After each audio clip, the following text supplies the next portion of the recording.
Good afternoon and welcome everyone. My name is Dr. Teresa Jeter and I'm the president of the Ball State Black Alumni Constituent Society. Please excuse our late start because of a few technical difficulties, and this certainly has been a massive undertaking in terms of our virtual reunion. So we are going live now, so hopefully everyone is joining in. Thank you for participating in our first virtual 16th biennial reunion. And I understand we have over 200 people that have registered for this, and this is our largest reunion ever. So that is an awesome thing to have happen for us during this pandemic. This event marks more than 30 years of Ball State Black alumni gathering together to reminisce and celebrate our successes. Today, we hope that you will learn more about the Black Alumni Constituent Society, what's happening on campus, engage in our virtual platform, and hear about our exciting progress we've made individually and collectively. I want to congratulate our reunion co-chairs, first and second vice president of the Black Alumni Constituent Society, Stephon Jones and Monique Armstrong, for planning and organizing this event. They have done a superb job. I'd like to start our day by thanking our corporate sponsor, First Merchants Bank, and the representative here is Scott McKee, and event sponsor, Dr. Demita Williams, along with the Ball State University's Office of Institutional Excellence. I also want to thank Jamie Acton, president of the Ball State University Alumni Association, Senior Associate Vice President of Alumni Engagement, for his support as well. And you can't see him, but he is acting like a technician today. He's running around keeping it all together. So we thank Jamie for his support going beyond the call of duty. Our theme, Unstopping Connecting 5 Generations, has given Black alumni an opportunity to share the many successes we have accomplished and to take a look at where we are headed.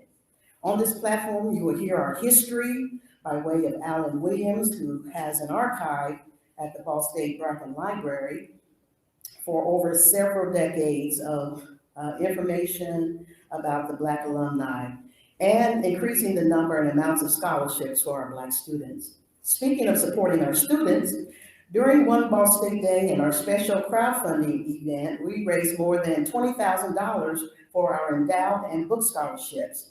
We want to thank those of you who participated as well as encourage others to give. And please support our fundraising efforts again this academic year. If you didn't have an opportunity to give during your registering for this particular event, you will have time to do that today. There is a link on this platform, and as we continue to receive donations, I look forward to updating you on our progress throughout the day. At this time, I want to introduce our 17th president, Jeffrey Mearns.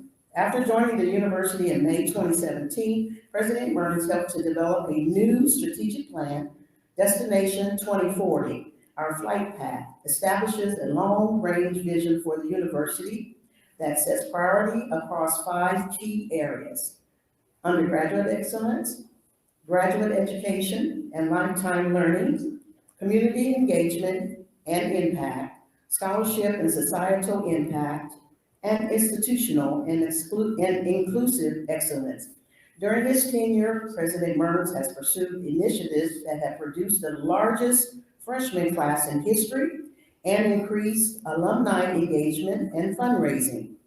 President Mearns has also strengthened the university's relationship with the community, most notably through its innovative partnership with Muncie Community Schools. President Mearns earned his undergraduate degree in English from Yale University and a law degree from the University of Virginia.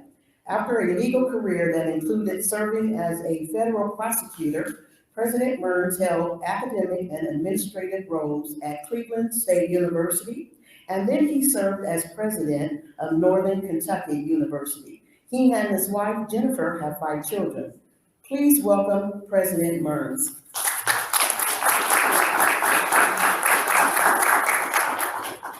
Thank you, Teresa, and it is good to be with you this afternoon. It's a privilege to serve as the president at Ball State, and it's a pleasure to be with you for this reunion celebration on this very special day. And Teresa, I just want to take a moment not only to thank you for your kind words, but thank you for all that you do to support the university. And on a personal note, you should know that Teresa serves as a great resource for me in terms of encouragement, and I'm grateful to you for all of that and for your friendship. So thank you, Teresa.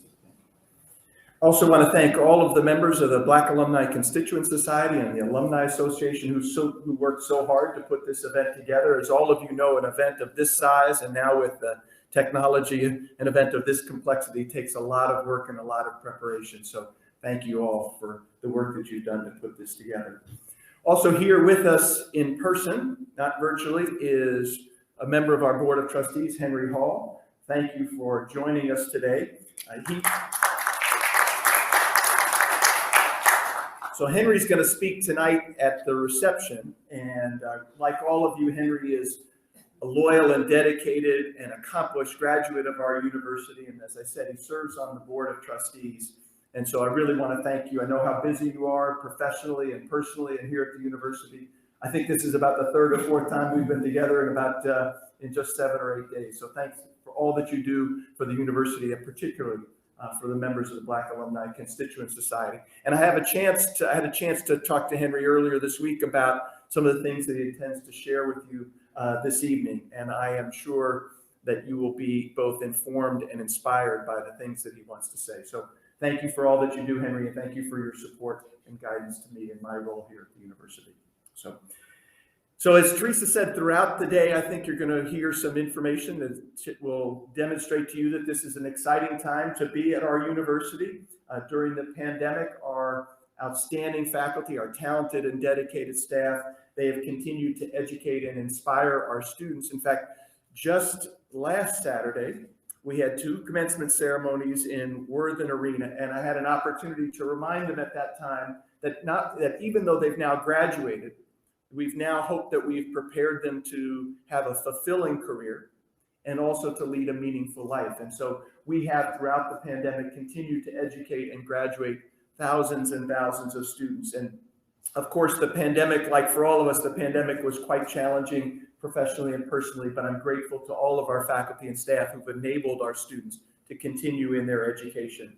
And in so many different ways, we've also continued to make progress on our campus. If you've had a chance to drive through campus today, you get a chance to see how we're continuing to build a vibrant campus. And I know that for those of you who are participating in the tour today, you're going to see some of those changes up close. I think you will also be particularly excited, and I hope you will also share my pride in when you get a chance to tour our new Multicultural Center. It opened, I guess, initially over the summer, but we'll be welcoming our students into this extraordinary facility when classes resume in August. I know for so many of our students, perhaps for so many of you, the Multicultural Center served as a second home on our campus, a second home that you remember and that I hope you remember fondly during your time here at Ball State. But we've got a new location. As you're going to see, a new location at the heart of our campus. And as a result, the new Multicultural Center will be even more accessible to all members of our university community. And so it is designed in terms of its location and its construction to be a better resource for all students in the heart of our campus, all of our students, faculty, and staff. And also for me, and this proceeded when Henry joined the board, but for me, it was very important about the location we chose for that new facility. It is the physical manifestation of the many ways in which we're demonstrating our continued and proactive pursuit of inclusive excellence at our university.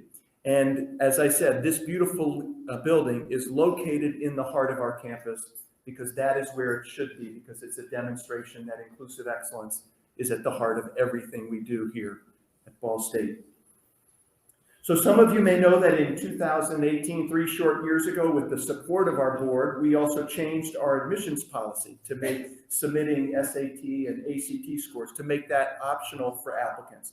And that change, we believe, removed an unwarranted barrier to access and success for many prospective students. And we were the first public university in the state of Indiana to make that change. And now you've probably seen that more and more universities all across the state and all across the country are making that change as well. And it reminded me of the quote of the famous pitcher from the Negro Leagues and Major League Baseball, Satchel Paige, who said, "Don't look behind you because there's always somebody trying to catch you." And they are trying to catch us. IU Bloomington celebrated this fall that they had a more diverse class, more Pell Grants, more first-generation students because they went test optional 2 years ago. And I was tempted, but I resisted the temptation. I was tempted to send something out on social media about welcome to the party. Better late than never. But so we're proud of the fact that we are leaders in some of these initiatives, but we know that there's more work to do. We know that there's more work to do. So I'm proud of progress in some other areas. I'm proud that the number of unrepresented minority students at Ball State has nearly doubled over the last 10 years. Henry will share some more statistics with you this evening. And our on-time four-year graduation rate, opportunity and access without success is a false promise. So we have to ensure that all of our students are getting from orientation to graduation. And our on-time four-year graduation rate for undergraduate students, for those students, underrepresented minority students, has increased in less than 10 years, has increased 18 percentage points. More work to do in closing that gap, but we're doing that work and we're committed to doing more work. So to better serve a student body that is increasingly diverse, we've begun expediting the implementation of our university's Inclusive Excellence Plan. And I shared this plan with our community in January of 2020. It was just a few months before the murder of George Floyd in May of 2020. And the historic events of the past year and the resulting increasing demand for racial and social justice, they've demonstrated how increasingly important our goal of achieving inclusive excellence, that it's more important than ever. And for this reason, I am grateful that we have this plan and that faculty, staff, and students and alumni like you are engaged with us in the implementation of this plan. This plan establishes goals that embed inclusive excellence into all that we do at our university, from recruiting and admissions to hiring processes to curriculum to student success and to administrative practices. And here in the room, those of you who are joining us virtually cannot see Marcia McGriff wave her hand, but Marcia McGriff is leading that work. She helped guide the development of the plan. She's leading, and she is the champion for the implementation of that plan. And on a personal note, I want to say to all of you, I am grateful to her as her guide.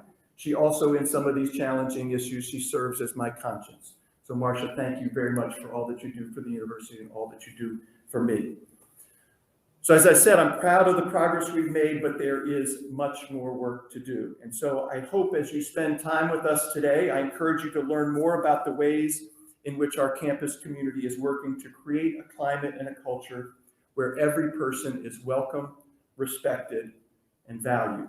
And I also hope that today's reunion inspires you to get more involved with the university. And I believe that Henry is going to talk this evening. He's going to share more information with you about how you can become involved, and perhaps more importantly, why you should become more involved and engaged.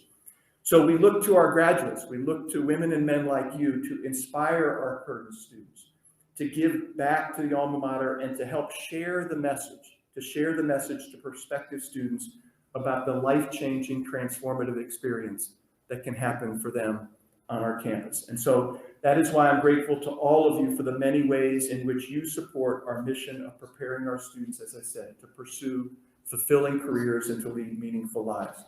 And so then I would just want to close with a reminder of an invitation. If you've not already done so, please mark your calendars for some exciting upcoming events, including the return of our fall homecoming on October 23rd. I hope you can be with us in person at Schumann Stadium right over here. We take on those folks from Miami and Oxford, Ohio. It's a big rivalry game. It's a homecoming game. It is a matchup of the last two MAC champions. Let's not forget, I shouldn't leave the podium without reminding us that we are the defending MAC champions. And so please join us. But even more important, before the game, after the parade, we are going to have the formal groundbreaking ceremony for the new Multicultural Center. It was 2 years ago when we deliberately and intentionally scheduled the groundbreaking on that day so people could be there. So we want this ribbon cutting ceremony to be the bookend of that and welcome as many people at homecoming to come to that event. So thank you all very much for being with us. Teresa, thank you for giving me the opportunity to speak for a few minutes. I wish you well. Be safe. Thank you.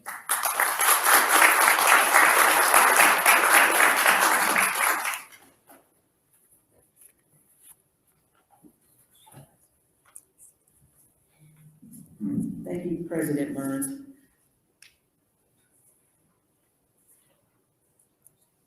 It is with excitement that I posthumously present our 2021 Trailblazer Award to Ball State University Doctoral Fellow and Ford Foundation Scholar Joyce Elaine Butler Williams.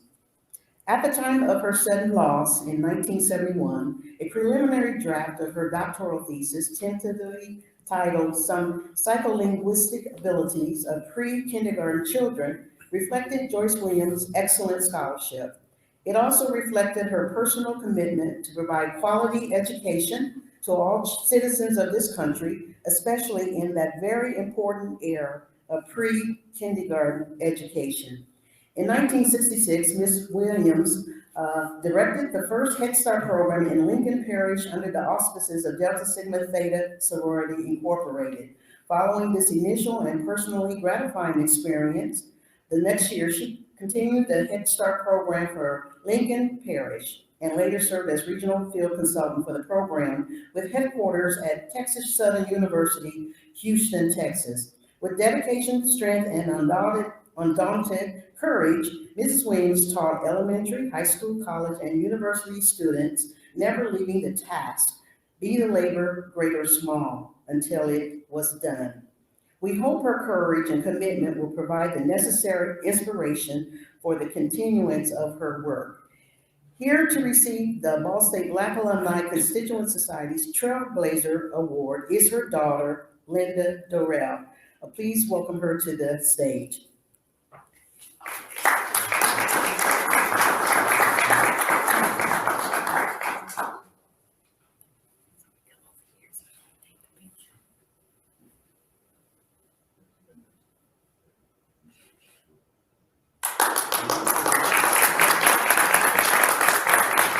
I did want to say thank you.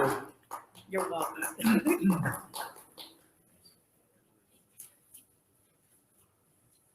Please welcome to our main stage, Scott McKee, Corporate Social Responsibility Director of First Merchants Bank, and he will introduce our keynote speaker. Thank you. Thank you so much. It's a privilege to be here and have the opportunity to sponsor this event. So thank you so much for offering that to us. We get to sponsor a lot of events, and I can't think of any that are more meaningful to us, to me. My wife and daughter, or myself and my daughter, are alumni of Ball State, get an opportunity to engage the community in a lot of different ways and carry out our company's vision statement, which is to enhance the financial wellness of the diverse communities we serve. So thank you. It's my distinct pleasure to introduce our keynote speaker, Stacy Jenkins. Stacy Jenkins spent over 20 years as a police officer for the Fort Wayne Police Department in Fort Wayne and is now retired. He also has his bachelor's degree in psychology, master's degree in forensic psychology, and is currently working toward his PhD in forensic psychology. He is an adjunct professor in psychology, team building, and criminal profiling. For the past 2 years, he's been sharing his story on the stages worldwide and focusing on mental health advocacy, police reform, hostage negotiation tactics, people skills, communication skills, and especially his passion, which is mental health advocacy. Stacy now resides in Fort Wayne and has over 20 years in law enforcement. Again, he's now retired, criminal profiling and teaching experience, adjunct professor, keeps him very busy. Now an international speaker, Stacy has taken his years of experience, education, research, and training to incorporate novel methods of teaching and learning.